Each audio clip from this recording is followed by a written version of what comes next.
চেষ্টাও করেনি, কারণ প্রায় সবাই সিকান্দারের রাগ সম্বন্ধে ভালো করে জানত।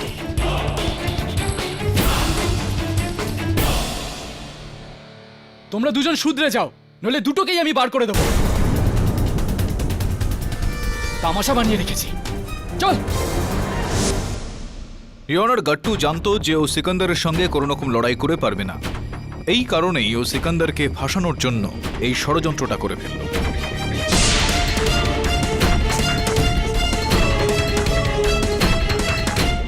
সিকান্দার রাধাকে প্রাণে মেরে ফেলার হুমকি দিয়েছিল, আর এই গোটা বিষয়টার ফায়দা তোলার জন্য গাট্টু রাধাকে মেরে ফেলার পরিকল্পনা করে।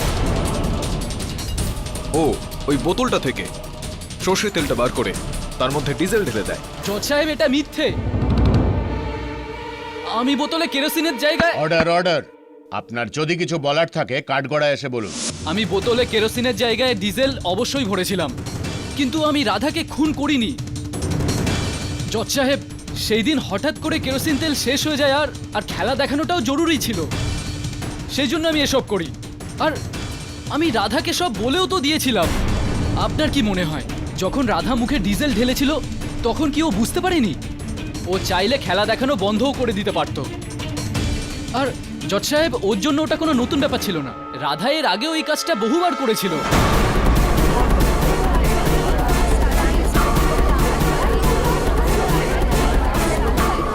Order order, silence in the court please. দেখো গাট্টু, এখন রাধা তো তোমার এই কথাটা প্রমাণ করার জন্য এখানে আসতে পারবে না। তুমি কি তোমার বলা এই কথাগুলোকে একটু প্রমাণ করতে পারবে এই আদালতে? আছে কেডি সাহেব, আমি নিজে আপনাকে প্রমাণ দেব। আচ্ছা, আমি কি একটুখানি ডিজেল পেতে পারি? আমি নিজে এই খেলাটা আপনাকে করে দেখাবো। দেখো গাট্টু, এটা কোনো রকম হাস্যকর নাটক এখানে চলছে না, খুবই গুরুত্বপূর্ণ বিষয় এটা। এই কাজটা করতে করতে রাধার প্রাণ যায়, কিন্তু এটা তুমি একদম ভুলবে না। কেডি সাহেব, যদি আজকে আপনাকে আমি প্রমাণ না দিতে পারি তাহলে আমার সারাটা জীবন গারদের পেছনে কাটবে।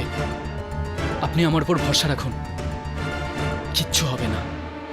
ইয়নার, যদি আপনি অনুমতি দেন তো ডিজেলের ব্যবস্থা করা হোক।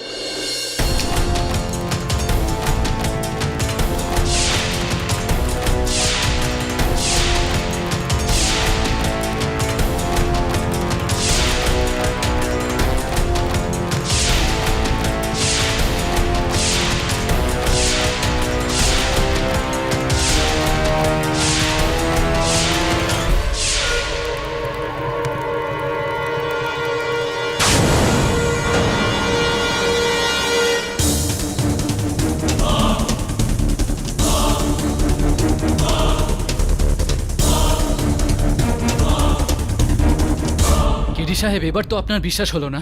এই খেলাটা দেখাতে গিয়ে কেউ মারা যায় না। আমি তো এই খেলাটা রাধাকে দেখে দেখেই শিখেছি। রাধা তো এই খেলাতে এক্সপার্ট ছিল, ওর এই অবস্থা কি করে হতে পারে? এই আদালতে এটা প্রমাণ হয়ে গেল যে কেরোসিন তেলের জায়গায় ডিজেল ব্যবহার করা হলে কোনো প্রাণঘাতী দুর্ঘটনা ঘটে না। সেই জন্য এই আদালত যতক্ষণ না দুর্ঘটনার আসল কারণ জানতে পারছে ততক্ষণ পর্যন্ত এই আদালত কোনো সিদ্ধান্ত নিতে পারছে না।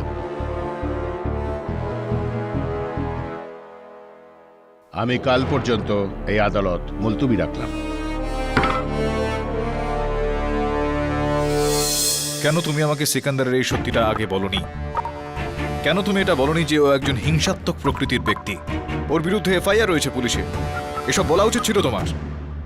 কেডি স্যার, আমি শুধু এতটুকুই জানি যে রাধাকে সিকান্দার খুন করেনি।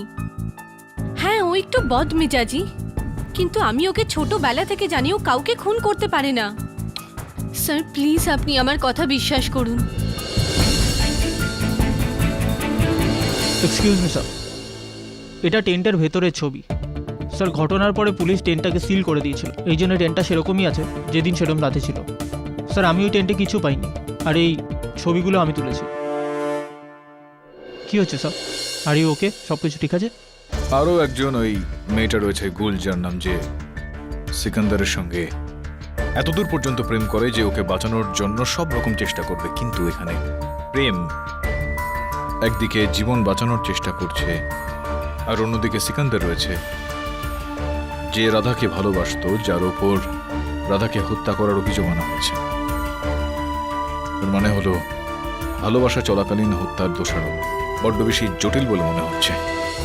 স্যার এখন আমাদের কি করতে হবে? কি করতে হবে এটা তো তখনই জানতে পারা যাবে যখন এটা জানতে পারা যাবে যে রাধার মৃত্যুর কারণটা ঠিক কি, যেটা আমাদের শুধুমাত্র ডক্টর রস্তগিই বলতে পারবে।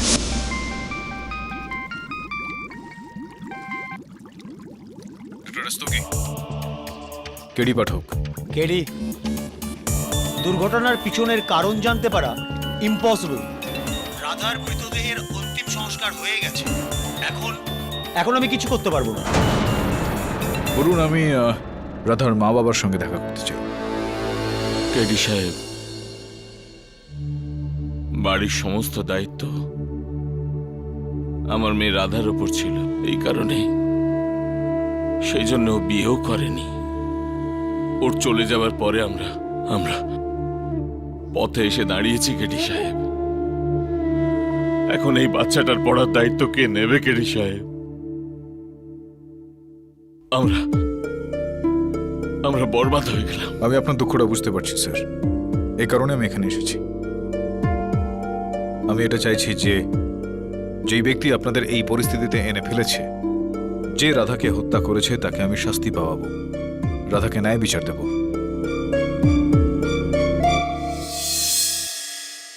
আপনি এখনো পর্যন্ত রাধা দেবীর অস্থি বিসর্জন দেননি? ব্যাস, সেই কারণেই আমরা হরিদ্বার যাওয়ার প্রস্তুতি নিচ্ছি। আচ্ছা স্যার, ক্ষমা চেয়ে নিচ্ছি, আমার সংকোচ হচ্ছে আপনাকে এই প্রশ্নটা জিজ্ঞেস করতে। আমি কি এই অস্থিগুলোকে পরীক্ষা করার জন্য নিয়ে যেতে পারি? আমি বুঝতে পারছি যে আপনাদের হয়তো বিচিত্র বলে মনে হচ্ছে।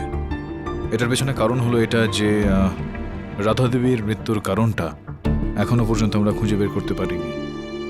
এই কারণেই পরীক্ষা করার জন্য নিয়ে যেতে পারি। হতে পারে যে ফরেন্সিক থেকে কোনো রকম সূত্র পাওয়া গেল। আমাদের মেয়ে তো চলে গেল, এখন কেউ শাস্তি পাক আর না পাক এতে আমাদের কিছু যায় আসে না। এতে তো আমাদের মেয়ে আর ফিরে আসবে না। পাঠক বাবু, আমাদের নিজেদের মতো থাকতে দিন, আমরা আর কোনো বিচার টিচার চাই না। আপনি কি রাধার হত্যাকারীকে এইভাবে ছেড়ে দেবেন? যতটা কষ্ট আপনার আর আপনার পরিবারের হচ্ছে, ততটাই কষ্ট সেই ব্যক্তিটারও হচ্ছে যে নির্দোষ একেবারে, কিন্তু তাকে দোষী বলে অভিযোগ করা হয়েছে, দোষারোপ করা হয়েছে সেই ব্যক্তিকে রাধার হত্যার জন্য। সত্যি পর্যন্ত পৌঁছাতে আমাকে একটু সুযোগ আপনারা দেবেন নাকি?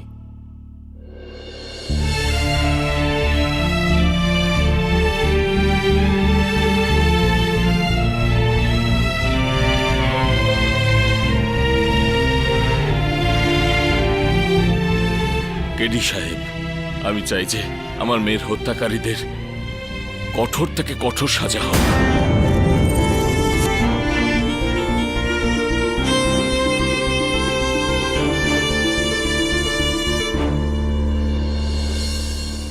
কেডি সাহেব,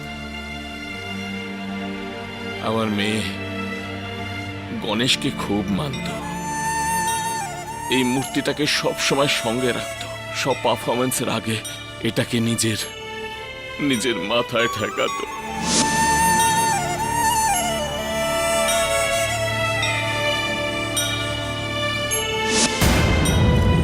কিন্তু গণেশ ওকে বাঁচাতে পারল না।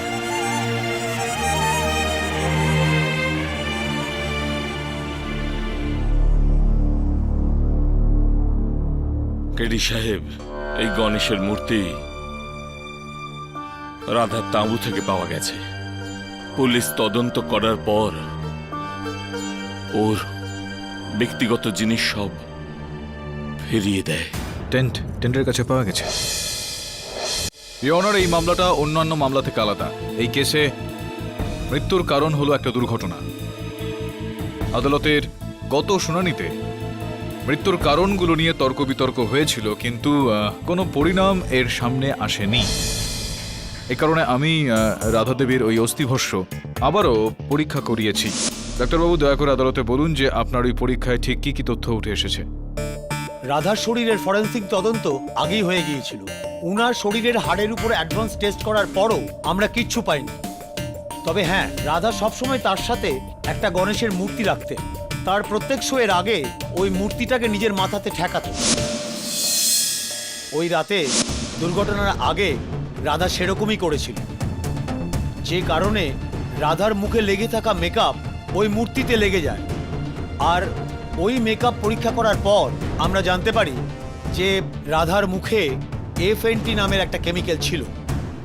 FNT, এই FNTটা ঠিক কি বিষয় একটু স্পষ্ট করে আমাদের বুঝিয়ে বলুন। FNTর ব্যবহার আধুনিক বিস্ফোরণে করা হয়। এই অত্যন্ত জ্বলনশীল আর শক্তিশালী কেমিক্যাল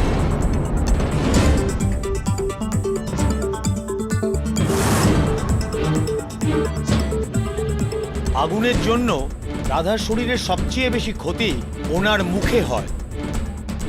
এটার উপর ভিত্তি করে আমরা বলতে পারি যে ওনার মুখে FNT কেমিক্যাল লেগেছিল। অবজেকশন ইউর অনার, এই FNT যে কেমিক্যালি হোক, প্রশ্ন হলো এই যে রাধার মুখে পৌঁছলো কি করে?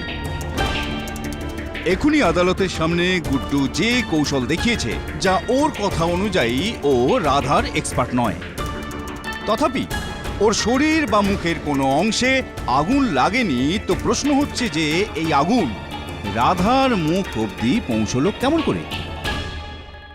ইওর অনার, আমি জানতাম যে আদালতে এই প্রশ্নটা অবশ্যই উঠবে, আর এই প্রশ্নটার উত্তর আমি একটা প্রয়োগের মাধ্যমে দিতে চাইব। অনুমতি দিলাম।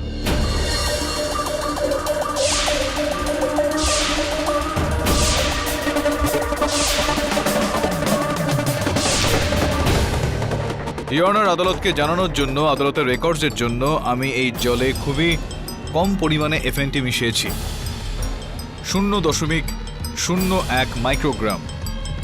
কাগজটাকে এবার আমি জলের মধ্যে ডুবাচ্ছি আর ছেড়ে দিচ্ছি। ইওর অনার,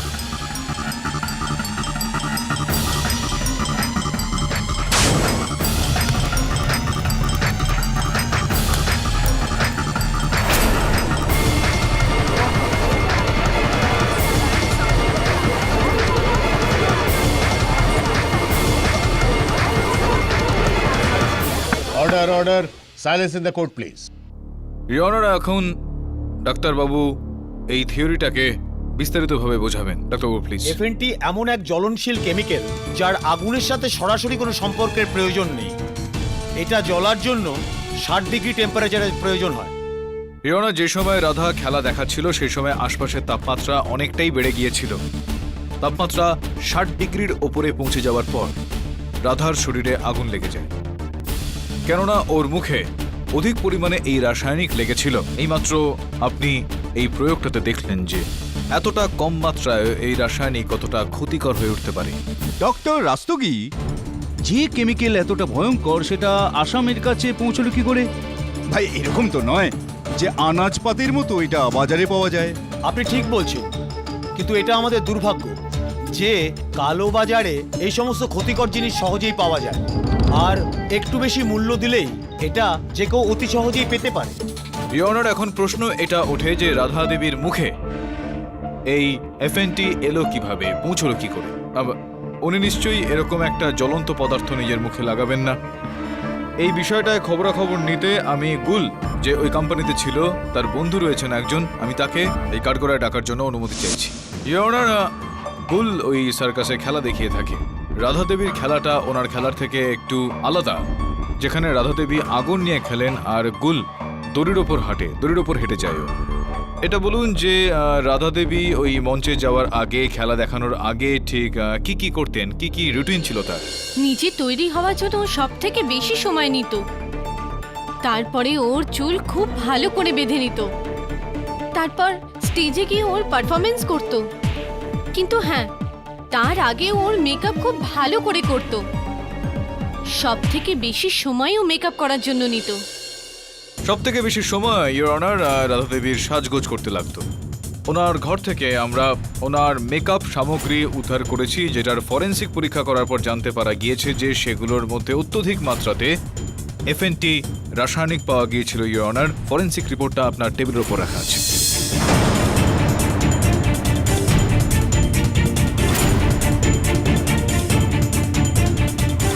ইওর অনার, একজন ব্যক্তি থাকতে পারেন যিনি ওর মেকআপে এই রাসায়নিক মেশাতে পারে, আমি মোহন দাদাকে আরো একবার কাঠগড়ায় ডাকার জন্য অনুমতি চাইছি। রাধা দেবীর সঙ্গে আপনার যে সম্পর্ক ছিল সেই বিষয়ে একটু আদালতে আমাদের বলবেন। কেডি সাহেব, আমি কেবল শুধুমাত্র আমার নিজের কাজে মন দিই। আমার কারোর সঙ্গে কোনো রকম সম্পর্ক স্থাপন করার জন্য কোনো প্রকার ইচ্ছে নেই। আমি গত 20 বছর ধরে এই কোম্পানিতে কাজ করছি, আর এই 20 বছরে এই কোম্পানিতে না কেউ আমার বন্ধু আর না কেউ আমার শত্রু। এই ব্যাপারে আপনি কোম্পানির লোকেদের সঙ্গে কথা বলতে পারেন। হ্যাঁ, কিন্তু যখন আপনি কাজ করেন অন্যান্য মানুষজনের সঙ্গে, তখন কাজের বিষয় তো তাদের সঙ্গে আপনার কথাবার্তা নিশ্চয়ই হয়, তাই না? হয় না? যেমনটা হওয়া প্রয়োজন, ব্যাস। তো রাধা দেবীর সঙ্গে আপনার ঠিক কি কথাবার্তা হয়েছিল?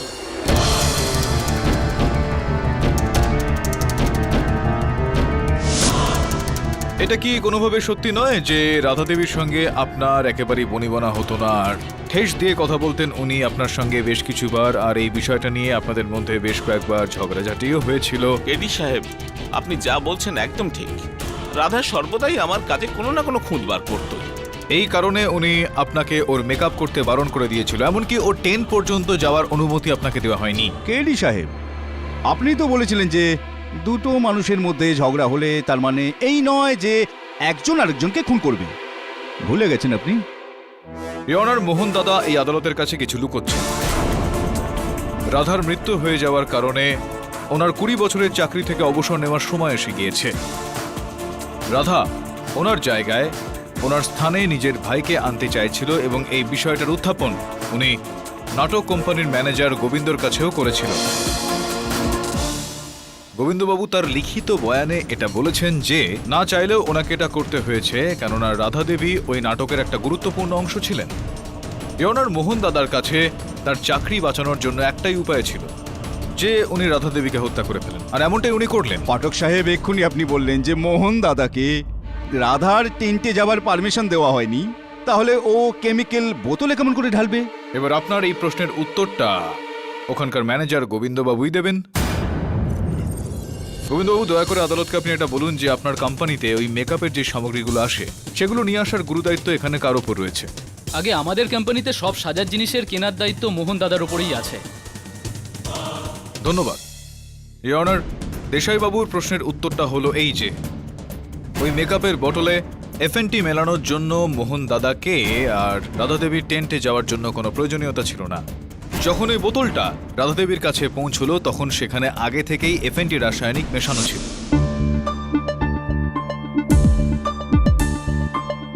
হাবিব, এই মেকআপের জিনিসপত্র রাধার টেন্টে রেখে দাও। ইয়নার, মোহন দাদা তার কাজটা এখানে খুবই সূক্ষ্মভাবে করেন, এতটাই সূক্ষ্মভাবে যাতে সবার মনে হয় যে রাধা দেবীর মৃত্যু একটা দুর্ঘটনা মাত্র।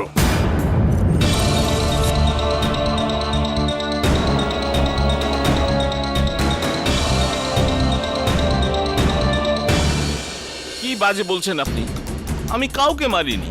আপনার এই কারণে এটা মনে হচ্ছে কেননা রাধার জন্য আমার চাকরি যাচ্ছিল, এই জন্য আপনার মনে হচ্ছে আমি রাধাকে খুন করেছি। আর আপনাকে এটা আমি জানিয়ে দিই যে আমি একটা ভালো চাকরি পেয়ে গেছি, যেটা আমি পরের সপ্তাহে জয়েন করব।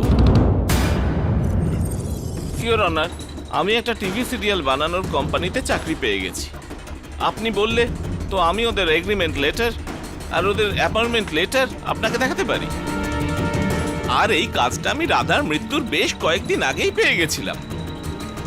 আমি তো ব্যাস কেবল এই খেলা শেষ হওয়ার অপেক্ষা করছিলাম। আর এই বিষয়ে আমি গোবিন্দবাবুর সঙ্গেও কথা বলতাম। কেডি সাহেব, একটা টিভি শোয়ে কাজ করা আর একটা তামাশা কোম্পানিতে কাজ করার থেকে অনেকটাই সম্মানজনক। আর জীবন আমায় এই প্রথমবার সোনালী সুযোগ দিয়েছে নিজেকে গোছানোর জন্য। আর এই রকম অবস্থায় আপনি বলুন আমি কাউকে কেন খুন করতে যাব? কেডি সাহেব, আমি আপনার অনেক নাম শুনেছি, আর আপনার প্রতি আমার মনে অনেকটাই সম্মান ছিল। আমি আপনার কাছে ক্ষমা চাইছি। আজ আপনার দিনটা খারাপ, মানে একদমই দিনটা খারাপ। আমি কাউকে খুন করিনি। ইওর অনার, কেডি সাহেব আরো একবার হত্যার কারণ প্রমাণ করতে অসফল হলেন। আর এইরকম যদি চলতেই থাকে তাহলে আদালত সিদ্ধান্তে পৌঁছতেই পারবে না, তাই না? আপনি একদমই ঠিক বলছেন। আপনি এমন কোনো যুক্তি খাড়া করতে কেন পারছেন না যাতে আদালতে সিদ্ধান্ত নিতে সুবিধা হয়? এই আদালত দ্বীপ্রাহরিক বিশ্রামের জন্য মুলতবি করা হলো। স্যার মোহন দাদা আদালতে যা কিছু বলেছেন সব সত্যি বলেছেন। উনি খুব ভালো চাকরি করেন, যা উনি রাধার মৃত্যুর কয়েকদিন আগে পেয়েছিলেন। হ্যাঁ, আমি এটা বুঝতে পেরে গেছি বলুন যে আমার মনে মোহন দাদা সম্পর্কে যে ধারণাটা ছিল সেটা ভুল ছিল। কিন্তু মোহন দাদা না হলে কে হবে? কে হতে পারেন সেই ব্যক্তি যার কাছে সুযোগ ছিল রাধার টেন্টে গিয়ে পৌঁছে ওর মেকআপের জিনিসপত্রের মধ্যে ওই রাসায়নিকটা মিশিয়ে দেবার? ওই রাধার টেন্টের ছবি কিছু রয়েছে ফাইলে? আগে হ্যাঁ,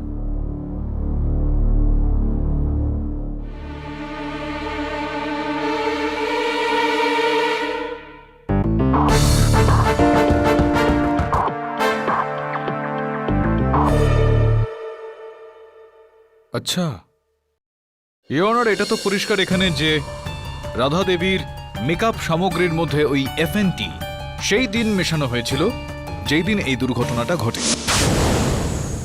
সেই দিনের ঘটনার দিকে একবার তাকানো যাক।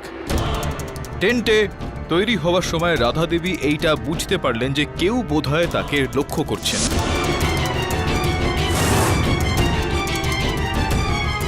টেন্ট থেকে বেরিয়ে আসতে উনি দেখতে পেলেন সিকান্দারের রুমালটা পেলেন। সিকান্দার বেচারা ধরা পড়ে গেল, মারপিট হলো একটু, আর সিকান্দার রাধাকে প্রাণে মেরে ফেলার হুমকি দিল। আর এরপরে রাধা দেবী মঞ্চে চলে গেলেন তার খেলাটা দেখানোর জন্য। যে সময় ওনার মুখে লেগে থাকা এফএনটি আগুনটা ধরে ফেলে, সেই সময় এই দুর্ঘটনায় ওনার মৃত্যু হয়।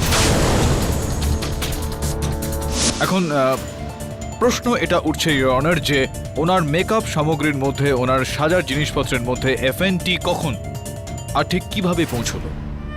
হ্যাঁ হ্যাঁ পাঠক সাহেব, আমিও জানতে চাই। শুধুমাত্র আপনার জন্যই এই প্রশ্নটার উত্তর দিচ্ছি দেশাইবাবু। ইওর অনার, রাধা দেবীর মেকআপ সামগ্রীর মধ্যে এফএনটি তখন পৌঁছানো হয় যখন সবাই রাধা দেবীর টেন্টের বাইরে দাঁড়িয়েছিল। সিকান্দারকে সবাই তখন প্রহার করছিল। এটা স্পষ্ট যে বাইরে যদি সিকান্দারকে সবাই মিলে মারে তাহলে সিকান্দার টেন্টের ভেতরে যেতে পারেন না। যদি সিকান্দার না থাকে আর কে থাকতে পারে ইওর অনার? যেটার মানে এটা দাঁড়ায় যে রাধা দেবী যখন বুঝতে পারলেন যে কেউ ওনাকে তৈরি হওয়ার সময় লক্ষ্য রাখছেন, সেই ব্যক্তি সিকান্দার ছিল না ইওর অনার, আসলে হত্যাকারী ছিল।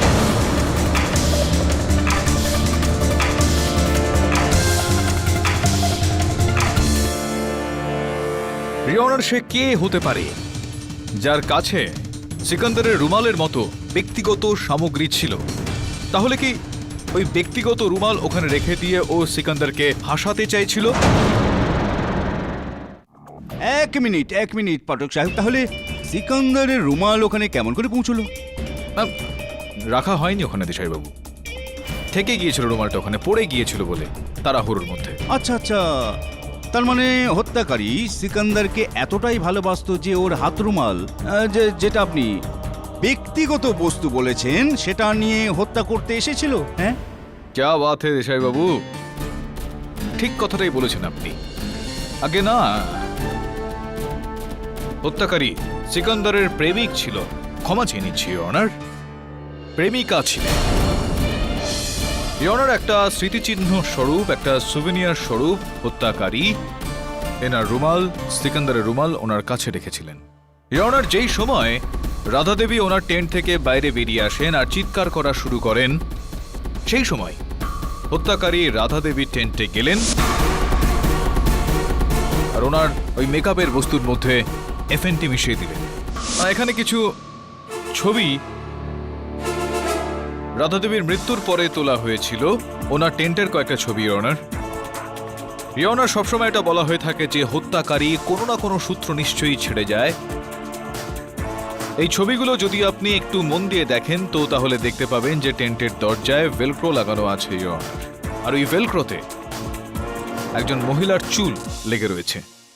ইওর অনার, এই ছবিগুলো দেখলে এটা জানতে পারা যাচ্ছে যে এই চুলটা ওই ভেলক্রোতে লাগানো রয়েছে সেটা একেবারেই সোজা চুল, রাধা দেবীর চুল কোকড়ানো ছিল ইওর অনার। ওই কোম্পানিতে দুজনই মহিলা ছিলেন, রাধা দেবী আর গুল। গুল, আমি জানি যে আপনি এখানে বেশ কিছু গল্প ভাবতে পারেন, যে ওই চুলটা আমার নয়, ওই চুলটা অন্য কোনো দিন হয়তো ওখানে লেগেছিল। কিন্তু এরকমটা বলার আগে, এই ধরনের গল্প ফাঁদার আগে আমি আপনাকে এটা বলে দিতে চাইবো যে আপনার ওই চুলটা টেন্টের দরজা থেকে বার করে ফরেনসিক্সের পরীক্ষার জন্য পাঠিয়ে দেওয়া হয়েছে। প্রিলিমিনারি রিপোর্ট এটা বলছে যে ওই চুলটা আপনার। দ্বিতীয় বিষয়টা হলো যে ওই টেন্টটা নতুন ওখানে এসেছিল, আর যবে থেকে ওই টেন্টটা ওখানে লাগানো হয়েছিল, যেহেতু আপনার রাধা দেবীর সঙ্গে বনিবনা হয় না, যে কারণে আপনার ওই টেন্টে যাওয়ার অনুমতি ছিল না, যেখানে আপনি টেন্টের ভেতরেই যেতে পারেন। তো বাইরে বেরোনোর সময় আপনার চুল ওখানে কিভাবে লাগতে পারে, কিছু বলতে চাইবেন আপনি মহামান্য বিচারককে?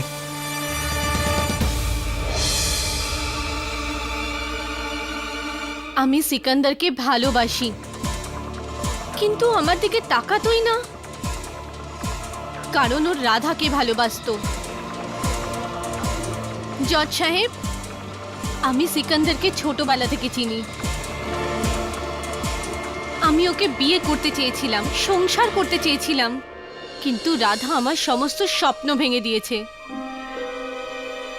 ওর ভুলের শাস্তি শুধু মৃত্যু, যা আমি ওকে দিয়েছি।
হ্যাঁ, এই খুন আমি করেছি।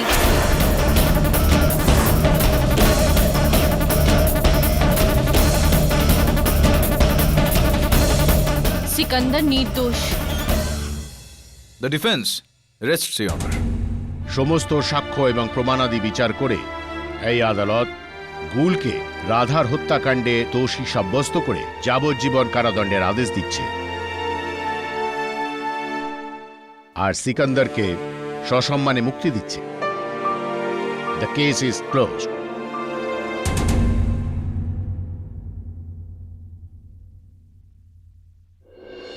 উল্টে গেল। হ্যাঁ, কিন্তু দেশাইবাবু, একটা এই যে আদালতের মধ্যে আগুনের গোলা, ওই দড়ির ওপর দিয়ে হেঁটে যাওয়া ইত্যাদি ইত্যাদি খেলা এখানে দেখানো হয়, এগুলো আপনি ঘরেতে চেষ্টা করবেন না কিন্তু। না, কেননা এই খেলাগুলো তারাই দেখাতে পারেন যারা এগুলো জানেন এবং তারা অত্যন্ত সাবধানতার সঙ্গে করেন। আপনারাও বাড়িতে এটা করার চেষ্টা করবেন না।